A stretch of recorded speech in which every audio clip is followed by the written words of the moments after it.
Assalamualaikum warahmatullahi wabarakatuh. Terlebih dahulu saya akan memperkenalkan diri.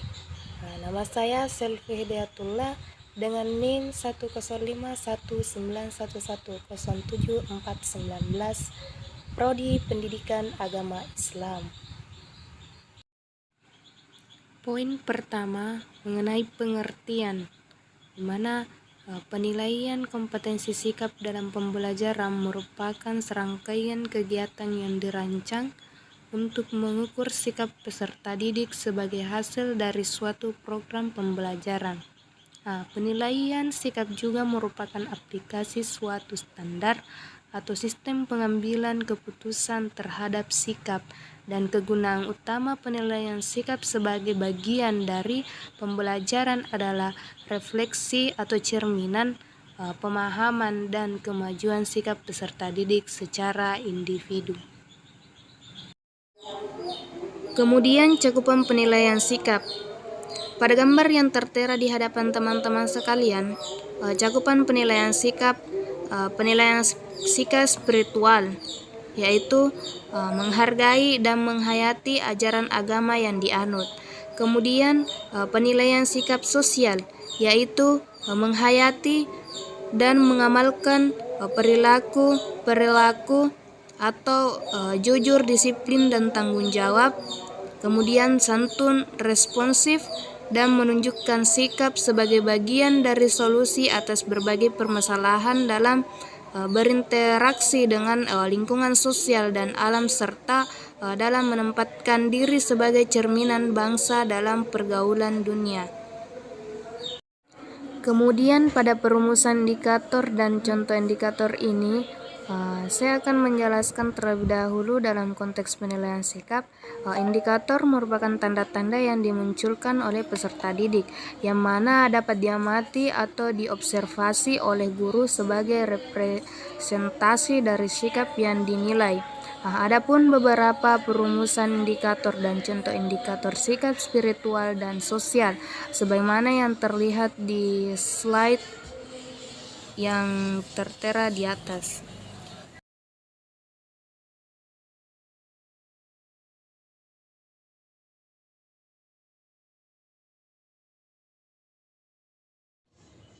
Kemudian pada teknik dan bentuk penilaian kompetensi sikap. Yang pertama yaitu teknik observasi, merupakan lakukan secara berkesinambungan dengan menggunakan indera.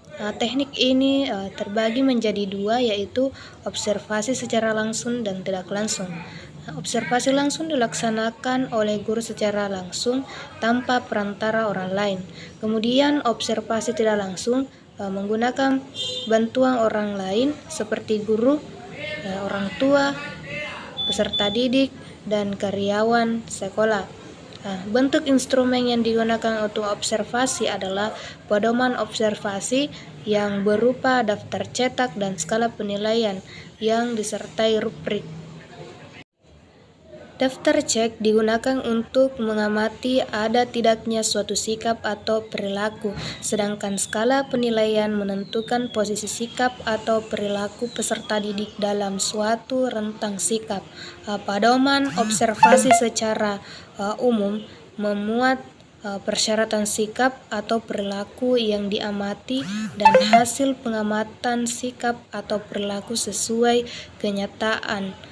Pernyataan memuat sikap atau perilaku yang positif atau negatif sesuai indikator penjabaran sikap dalam kompetensi inti dan kompetensi dasar.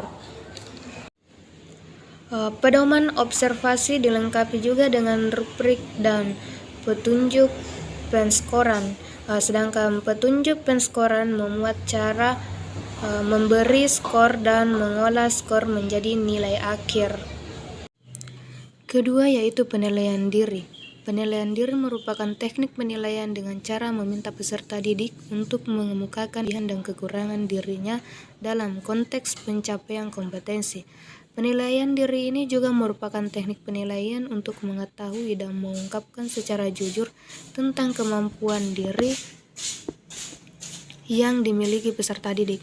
Adapun bentuk instrumen penilaian diri sama seperti teknik observasi tadi, yaitu lembar penilaian diri menggunakan daftar cetak atau skala penilaian.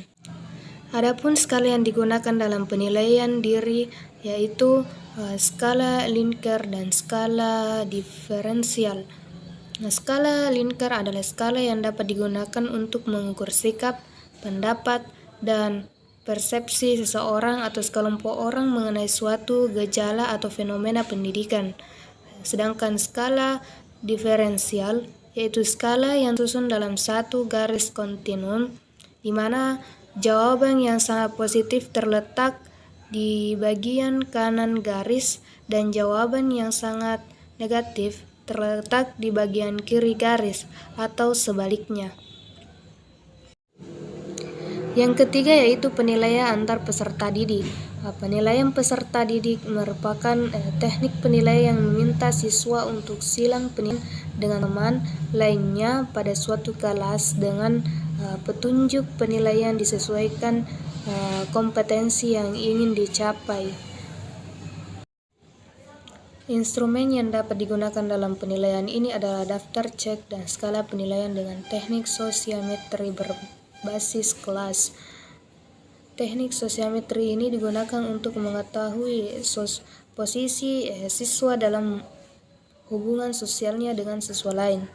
Sosiometri dapat dilakukan dengan cara menegaskan kepada semua siswa di kelas, kemudian memilih satu atau dua orang temannya yang mau membantu temannya saat kesulitan belajar di kelas, atau memilih satu atau dua orang temannya yang tidak atau bisa melibatkan diri dalam kerja kelompok, atau memilih satu atau dua temannya yang aktif terlibat dalam diskusi kelompok. Kemudian keempat yaitu jurnal. Jurnal merupakan catatan pendidik di dalam dan di luar kelas yang berisi informasi hasil pengamatan tentang kekuatan dan kelemahan peserta didik yang berkaitan dengan sikap dan perilaku. Guru perlu mengenal dan memperhatikan perilaku peserta didik baik di dalam kelas. Pengamatan ditentukan terlebih dahulu oleh guru sesuai dengan karakteristik mata pelajaran yang diajar. Adapun contoh instrumen beserta rubriknya yaitu observasi, penilaian diri, penilaian antar peserta, jurnal. Pada jurnal ini terdapat dua model jurnal. Teman-teman bisa melihatnya. Kemudian poin selanjutnya yaitu pelaksanaan penilaian.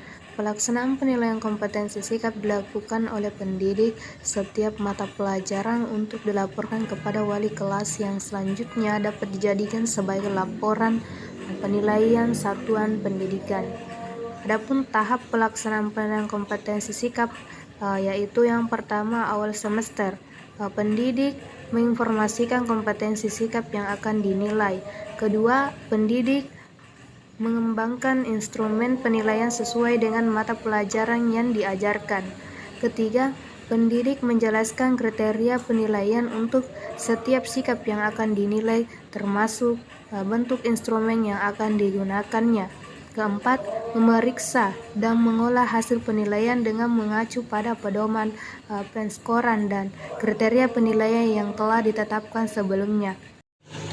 Yang kelima yaitu hasil penilaian sikap setiap minggu dijadikan dasar untuk melakukan proses pembinaan dan pengembangan sikap dalam mata pelajaran yang bersangkutan. Dan yang terakhir yaitu pada akhir semester setiap skor penilaian harian selama satu semester dibuat grafik perkembangannya dan nilai akhir ditetapkan dari rata-rata nilai kompetensi sikap. Nilai kompetensi sikap diserahkan kepada wali kelas oleh masing-masing guru pengampu mata pelajaran sebagai nilai rapornya. Selanjutnya pengolahan penilaian.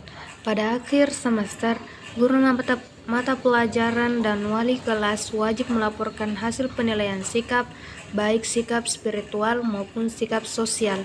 Laporan penilaian sikap dalam bentuk nilai kualitatif dan deskripsi dari sikap peserta didik untuk mata pelajaran yang bersangkutan dan antar mata pelajaran. Nilai kualitatif menggambarkan posisi relatif peserta didik terhadap kriteria yang ditentukan. Kriteria penilaian kualitatif dikategorikan menjadi 4 kategori, yaitu sangat baik, baik, cukup, dan kurang. Sedangkan deskripsi memuat pencapaian kompetensi sikap sesuai dengan kompetensi dasar setiap mata pelajaran. Deskripsi sikap pada setiap mata pelajaran menguraikan kelebihan sikap peserta didik dan sikap yang masih perlu ditingkatkan. Contoh uraian deskripsi sikap dalam mata pelajaran antara lain menunjukkan sikap yang baik dalam kejujuran, disiplin, dan perlu ditingkatkan sikap percaya diri. Kemudian pada manajemen hasil penilaian sikap, yang pertama yaitu pelaporan penilaian sikap oleh guru dilakukan secara berkala kepada siswa, orang tua, dan satuan pendidikan. Kedua, pelaporan kepada siswa dilakukan sesegera mungkin setelah proses penilaian selesai.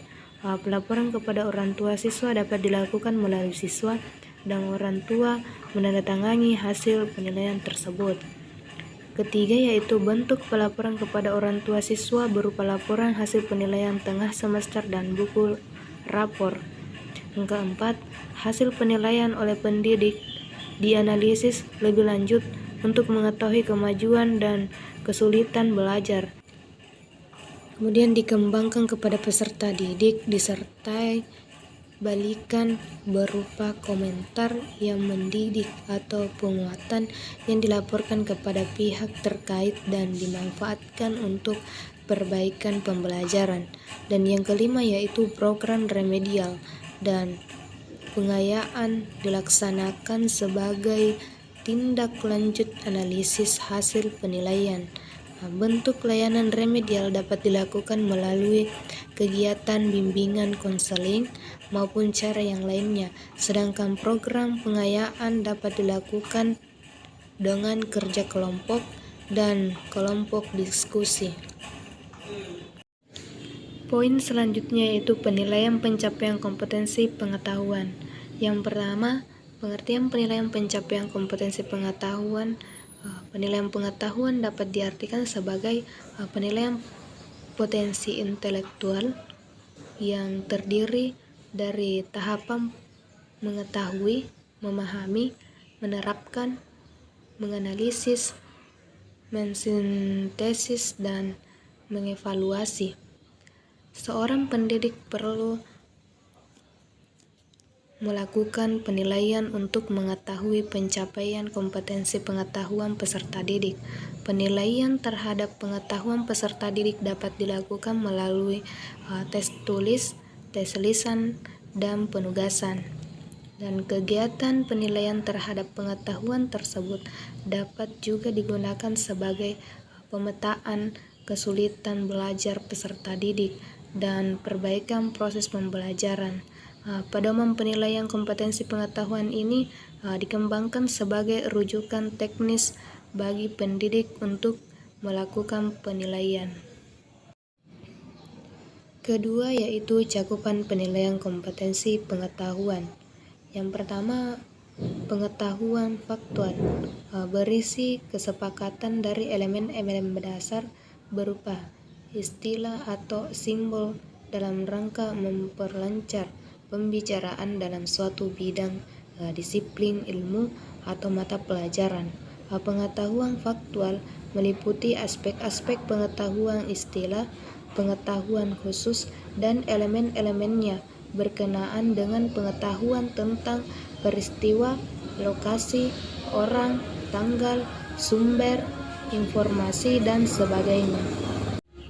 Kedua, pengetahuan konseptual memuat ide atau gagasan dalam suatu disiplin ilmu yang memungkinkan orang untuk mengklarifikasi sesuatu objek itu contoh atau bukan contoh, juga mengelompokkan atau mengkategorikan berbagai objek. Pengetahuan konseptual meliputi pengetahuan klarifikasi dan kategori, pengetahuan dasar dan umum, pengetahuan teori, model, dan struktur. Ketiga yaitu pengetahuan prosedural, di mana pengetahuan tentang bagaimana urutan langkah-langkah dalam melakukan sesuatu. Pengetahuan prosedural meliputi pengetahuan dari khusus dan algoritma, pengetahuan metode dan teknik khusus, dan pengetahuan kriteria untuk menentukan penggunaan prosedur yang tepat. Poin selanjutnya yaitu teknik penilaian dan bentuk instrumen. Ada 3 bagian. Yang pertama itu tes tertulis, tes lisan, dan penugasan. Tes tertulis adalah tes dengan soal dan jawaban disajikan secara tertulis untuk mengukur atau memperoleh informasi tentang kemampuan peserta didik. Instrumen teks tertulis dapat berupa soal pilihan ganda, isian, jawaban singkat, benar salah, dan uraian. Kemudian tes lisan adalah pemberian soal yang menuntut peserta didik menjawab secara lisan dan dapat diberikan secara klasikal ketika pembelajaran. Tes lisan menumbuhkan sikap peserta didik untuk berani berpendapat. Dan yang terakhir yaitu penugasan adalah pemberian tugas kepada peserta didik untuk mengukur atau meningkatkan pengetahuan. Penugasan yang digunakan untuk mengukur pengetahuan dapat dilakukan setelah proses pembelajaran, sedangkan penugasan yang digunakan untuk meningkatkan pengetahuan diberikan sebelum atau selama proses pembelajaran. Selanjutnya, perumusan dan contoh indikator pencapaian kompetensi keterampilan. Indikator pencapaian kompetensi keterampilan dirumuskan dengan menggunakan kata kerja operasional yang dapat diamati dan diukur, antara lain mengidentifikasi, menghitung, membedakan, menyimpulkan, menceritakan kembali, mempraktikkan, mendemonstrasikan, dan mendeskripsikan, dan lain sebagainya. Teman-teman juga bisa melihat contoh dari indikator pencapaian kompetensi keterampilan terdapat di slide. Silakan teman-teman perhatikan. Poin selanjutnya, teknik dan bentuk instrumen penilaian kompetensi keterampilan. Berdasarkan Permendikbud nomor 66 tahun 2013 tentang standar penilaian, pendidik menilai kompetensi keterampilan melalui penilaian kinerja, yaitu penilaian yang menuntut peserta didik mendemonstrasikan suatu kompetensi tertentu dengan menggunakan tes praktik, proyek, dan penilaian portofolio. Tes praktik di mana digunakan untuk menilai keterampilan peserta didik dalam menyajikan hasil pengamatan, memprediksikan peristiwa yang akan terjadi pada garis tersebut, dan mengomunikasikan hasil pengamatan secara tertulis dan lisan. Kemudian proyek juga digunakan untuk menilai keterampilan peserta didik dalam kemampuan dan menerapkan pengamatan atau termasuk pengukuran, memecahkan masalah yang relevan dalam kehidupan sehari-hari, dan kemudian penilaian portofolio digunakan untuk menilai keterampilan peserta didik dalam menyajikan hasil ukuran panjang masa selama waktu peristiwa tertentu dalam bentuk laporan tertulis. Adapun bentuk instrumen penilaian kompetensi keterampilan, yang pertama, daftar cetak. Dengan menggunakan daftar cetak, peserta didik mendapat nilai bila kriteria penguasaan kompetensi tertentu dapat diamati oleh penilai. Jika tidak dapat diamati, peserta didik tidak memperoleh nilai. Kelemahan cara ini adalah menilai hanya mempunyai dua pilihan mutlak, misalnya benar salah, atau dapat diamati atau tidak dapat diamati, baik atau tidak baik. Maka dengan demikian tidak terdapat nilai tengah. Namun daftar cek lebih praktis digunakan mengamati subjek dalam jumlah besar. Kedua, skala penilaian. Skala penilaian terentang dari tidak sempurnanya sampai sangat sempurnanya. Misalnya 1 sama dengan tidak kompeten, 2 sama dengan cukup kompeten, 3 sama dengan kompeten, dan 4 sangat kompeten.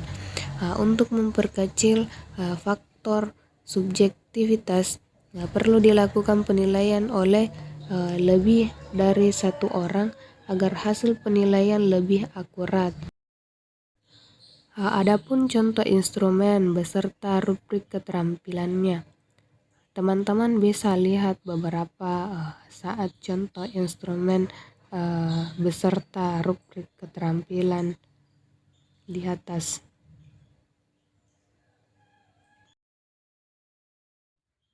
Kemudian adapun pelaksanaan penilaian kompetensi keterampilan, yaitu pelaksanaan penilaian keterampilan dapat dilakukan pada ujian sekolah.